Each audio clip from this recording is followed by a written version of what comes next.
Everyone has a story. Stories have power. They help us understand. Jessop's Journal is a collection of powerful, positive, and inspirational stories. It's time for Jessop's Journal. Hi, I'm Doug Jessop. Welcome to Jessop's Journal. In this episode, I start off interviewing two sisters that tell their story through music. Now, a little birdie tells me they just might have a rivalry. And yeah, we'll find out because they're our musical guest. I am shameful, you are unashamed. I am weakness, you are strength. I am godless, and your God is great. No wonder Daddy loves you more. The second half of the show is going to focus on two of the youngest people I've interviewed. Now, I've done interviews with people over 100 years old. These guys are a lot younger.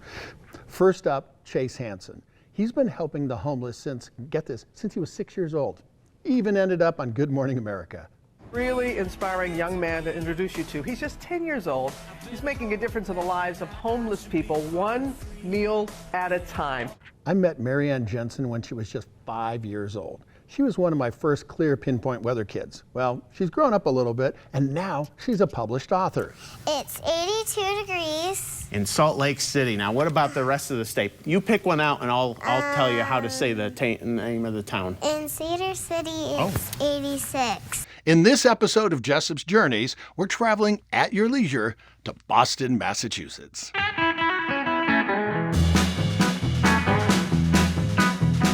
If you need a cup of coffee, or just to be where everybody knows your name, you need to go to Boston.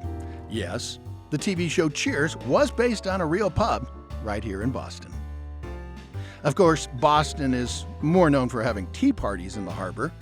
Here's something you might not know. In addition to taking a number of boat tours and water taxis, the Boston Harbor Islands invite boaters to enjoy their harbor using their own vessels. Launch from downtown Boston or one of the several public boat ramps through the harbor. Boston is fantastic for history buffs. A number of historical sites, including Paul Revere's home, have been preserved, and there are markers to do a self-walking tour of other historical landmarks, including the Old North Church. Now, you've heard of this church. It's the one most commonly known as the first stop on Paul Revere's one if by land, two if by sea midnight ride, where he instructed Boston patriots to hang two lanterns in the church's steeple. Now, I have to admit, the rebel in me thinks it's kind of fun to sit in a different seat each week in church just to mess with people, but apparently that would not work in the Old North Church. Apparently, pews have assigned seating. You can't go to Boston without taking in some fresh lobster and Boston cream pie. I mean, come on, Boston cream pie in Boston? My lobster was big enough that apparently they didn't trust me, and so they suggested I wear a bib. The highlight of our trip was whale watching. Now, don't forget your sunglasses, a light jacket, and of course, a hat. Now, here's a couple of interesting tips for whale watching, so we're going to take a little bit of time on this video.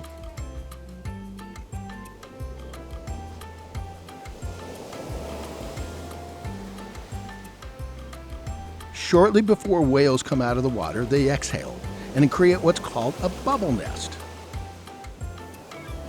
For me, as the camera person, I'm trying to follow these things and catch this guy on camera. I found out that I needed to learn to follow the birds.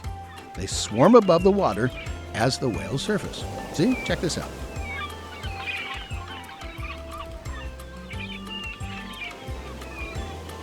After a day of whale watching, don't forget, there's an active nightlife in Boston. You can go along for a midnight cruise, maybe a stroll along the harbor. Who knows? Dad joke alert. You just might find that you can get a lot of fun day trips right here.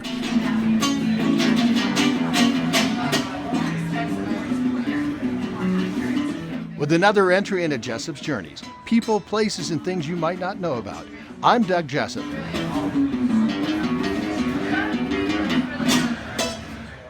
Hey, it's the Red Dirt Girls. Leaves are going, It's time to sign into Jessop's Journal. snow is falling.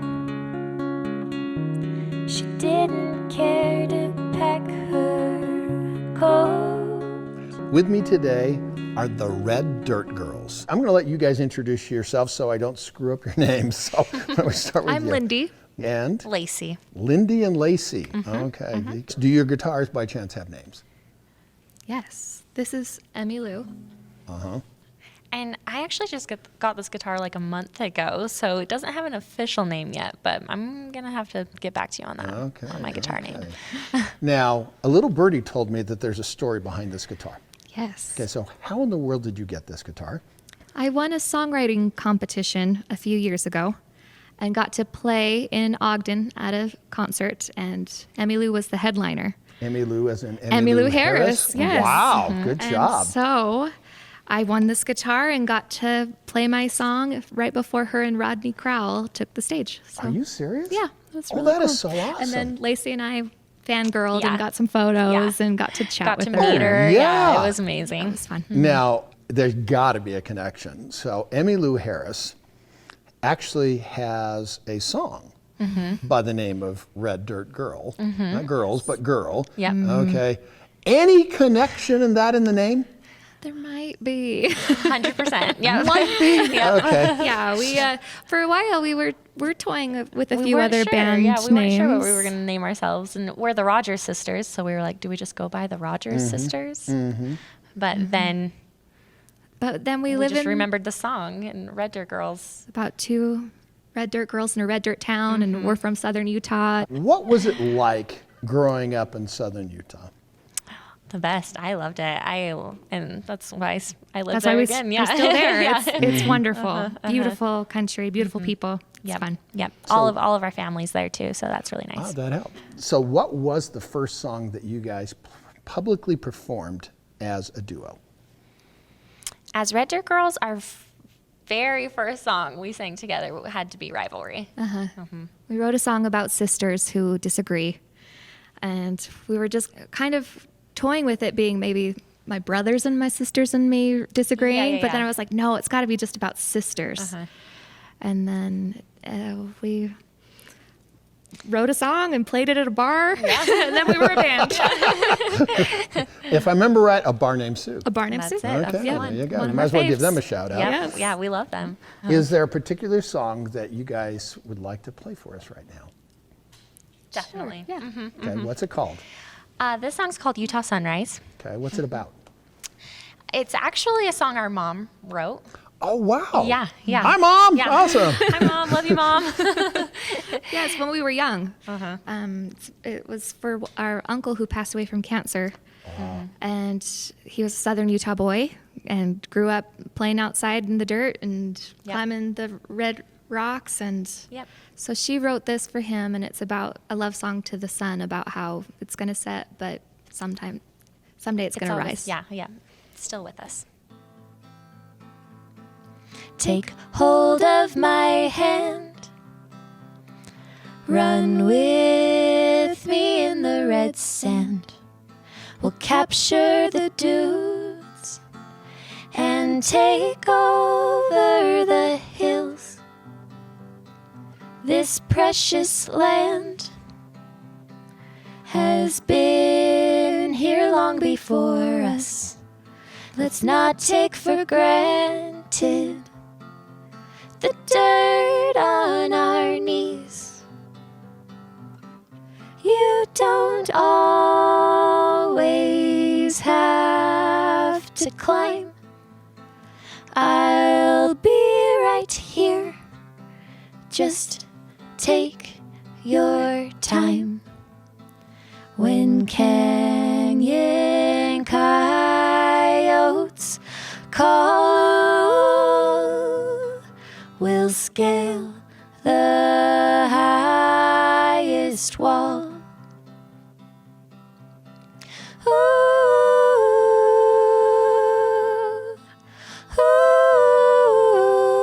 ooh, ooh.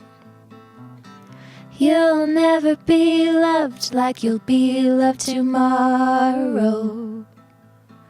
When the sun goes down, when the sun goes down, You'll never be loved like you'll be loved tomorrow. When the sun goes down, when the sun goes down. So thank you, my friend. It's time for me to go now.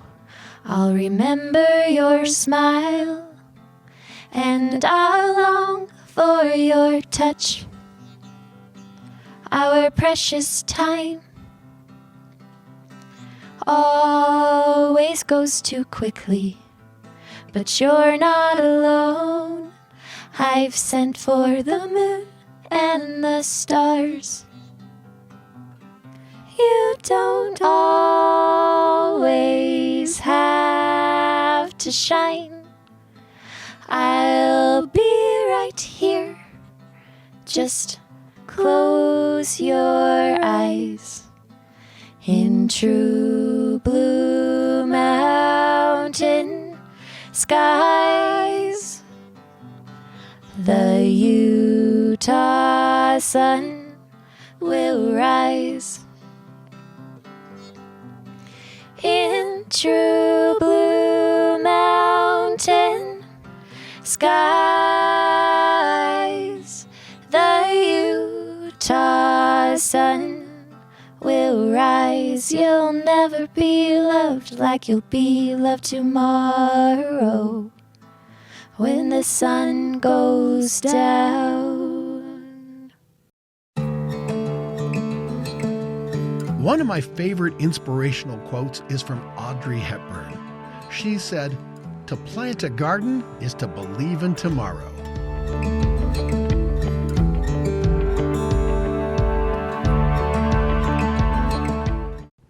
Everyone has a story, and sometimes those stories are told through music. It's time for Jessop's Jukebox. I've got two sisters here, Lacey and Lindy, okay?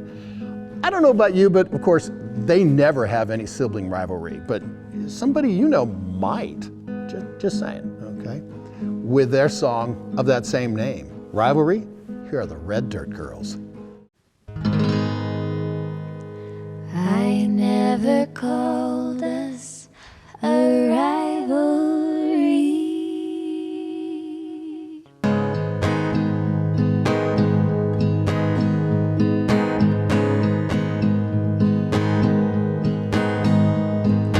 I never called us a rivalry. You're everything I ever wanted to be. I am my own worst enemy. No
closed, they will never see.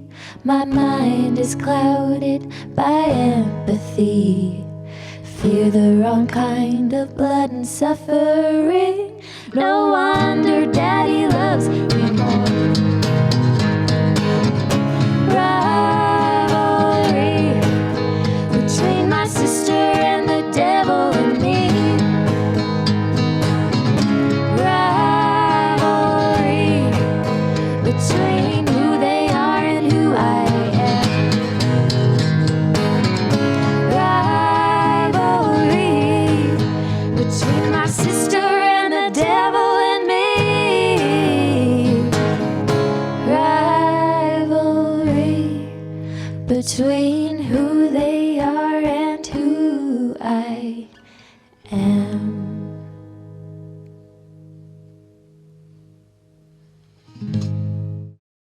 You know me as the TV hat guy. What you might not know is that all of my hats have a story. This hat is in honor of my Native American heritage. It's called the Cherokee Summer.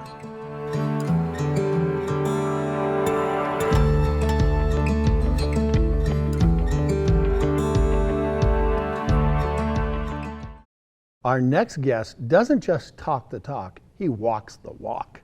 Robin Roberts from Good Morning America even asked him to run for president when he gets old enough. Oh, by the way, did I tell you? He's 12 years old. Chase, it's time to sign into Jessop's journal. I'm very excited.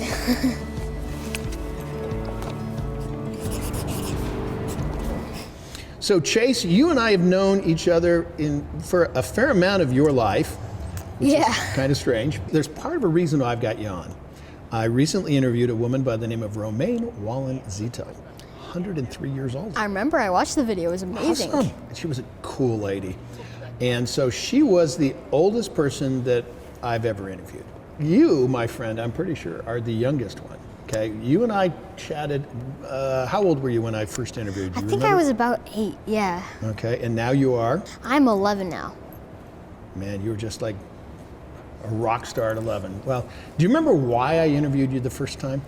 I just got an award from the Lieutenant Governor because I was doing my 5 years community service. I was trying to help my community in the only way I knew how, being a friend.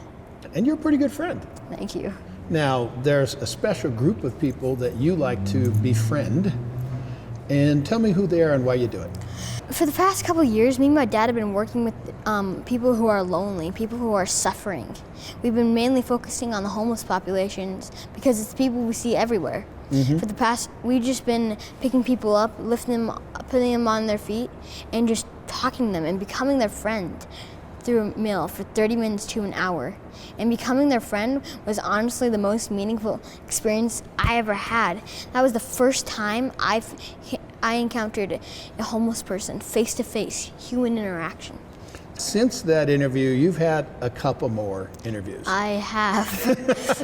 So tell me about some of your interviews. Well, some of my more recent ones, I just gave a TED Talk. I don't know if that counts as an interview. That's pretty dang cool. It is, and I guess one of my most recent ones before COVID hit was at Good Morning America, and then you guys interviewed me just after the TED Talk. So I've had a lot of interviews before that, and a lot more after your first interview with me. So when you chat with somebody, okay, and you take them out to lunch, I believe, what's some of the questions that you ask them?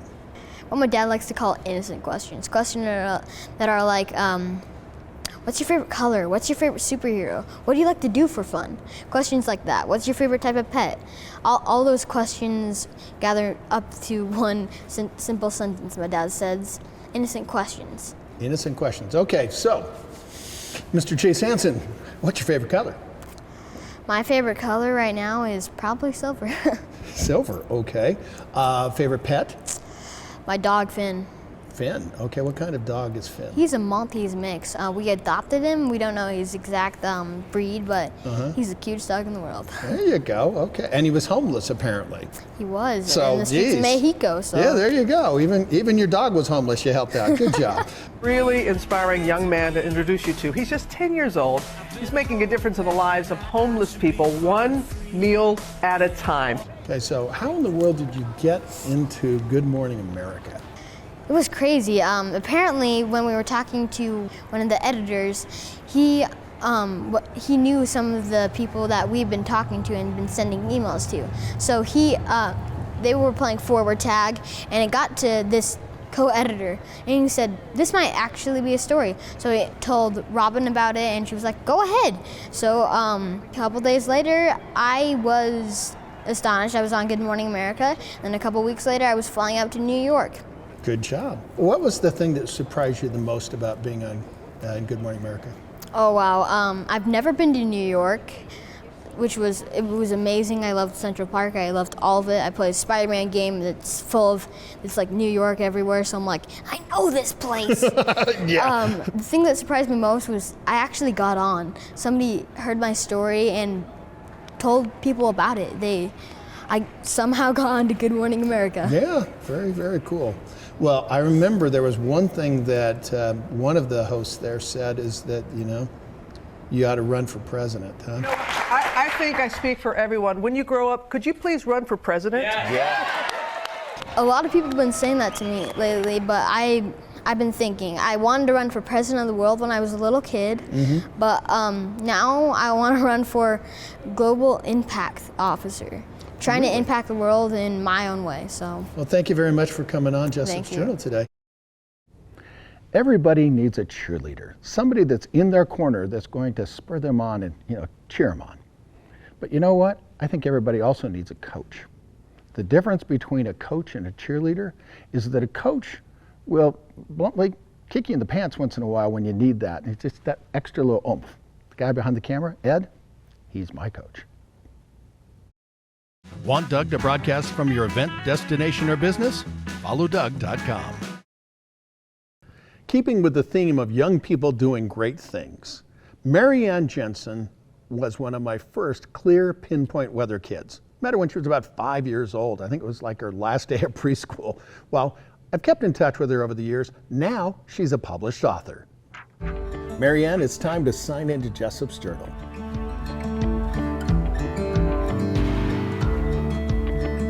Marianne, I have known you for a while. Yes. Okay. Full disclosure, I've kind of been mentoring you since you were about right here. Tell people why and how we met.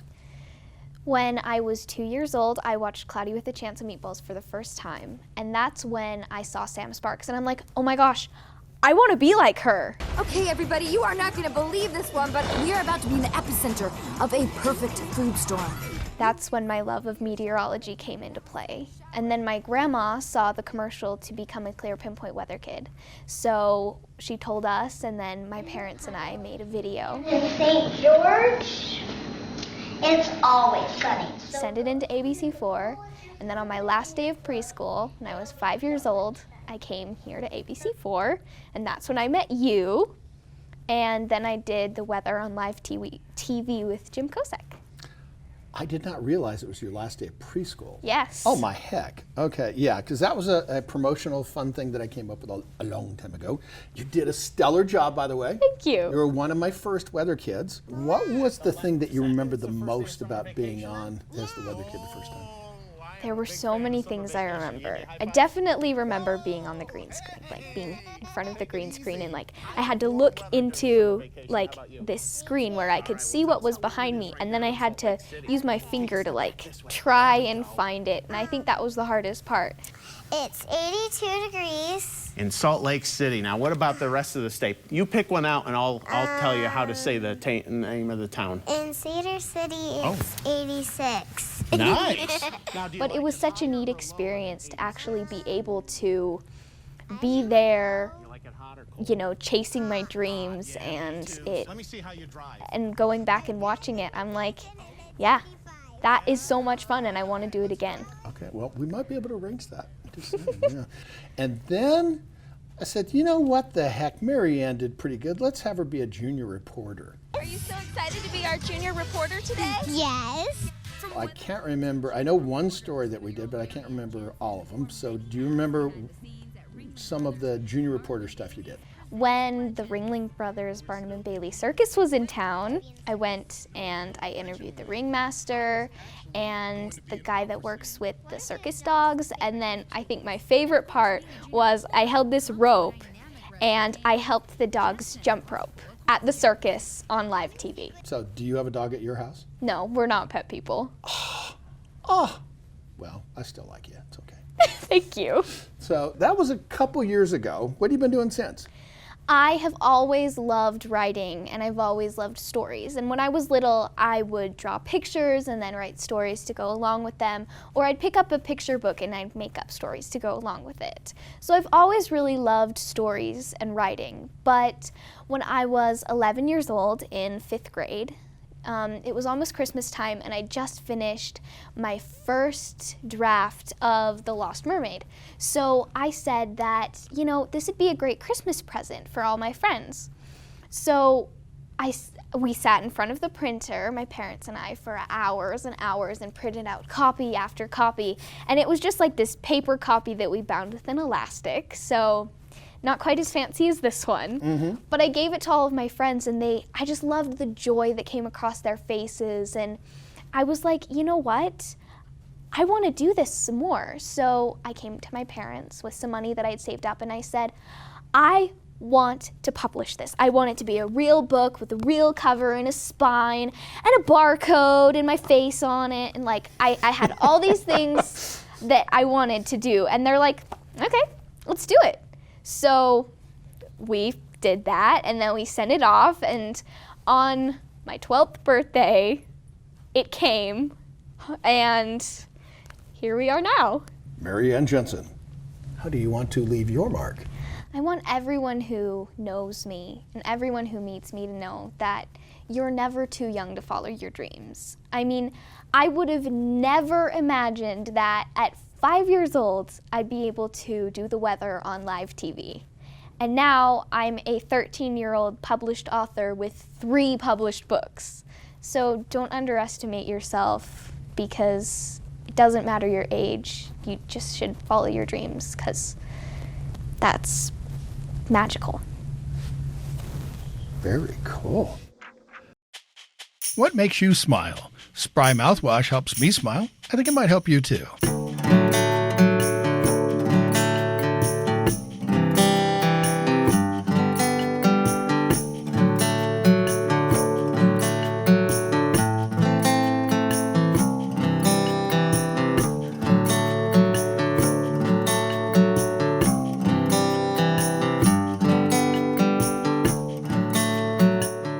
Thanks for watching this episode of Jessop's Journal.